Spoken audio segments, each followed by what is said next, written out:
Hi everyone, Angie with Art Quilt Textiles, here to bring you another episode of In the Studio with Angie. This is the first of my Sew Organized series, and I like to share with you how I store my bobbins. Now, if you're like most of us, you have more than one machine, and each machine takes a different bobbin. So the problem becomes, how do you store them to keep them separate but readily available?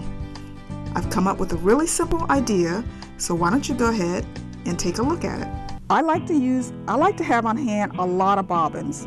When I do my thread painting, I go through a lot of thread, and I don't want to have to unwind thread off a bobbin to put another color on, and I don't put one color on top of another. So whenever I go to my sewing machine guide, I'll pick up a dozen or so bobbins for a particular machine, just so I have enough on hand. And to store them, as you can see, just some simple ice cube trays. They're inexpensive. Sometimes I just pick them up at the dollar store. 2 trays and a package for $1. You can't get much cheaper than that. And as you can see, they don't take a lot of room. This drawer is not even 3 inches deep. And I can stack 2 trays on top of each other. So you get a ton of storage. Most bobbins, I can get 3 bobbins in each section. I've never bothered to count up how many bobbins in one tray, but that's a lot of bobbins. And I keep my bobbins separated by machine. So this drawer has bobbins for just one particular machine. These bobbins are for my FAF 1475 machine. And here's another set of bobbins. These are for my latest machine, an old Viking. I don't even know what brand it is or what model it is.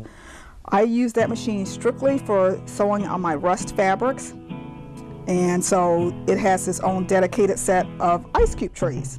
And lastly, the bobbins for my Tin Lizzie mid-arm quilting machine. These are a larger bobbins, a class M bobbins, so I definitely need to keep those separated from the rest.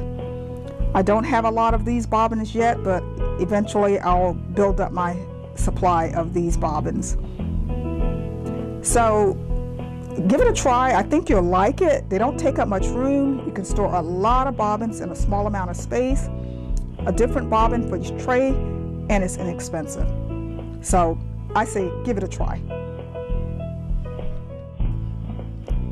Well, that brings us to the end of this video, the first of my Sew Organized series, bobbin storage.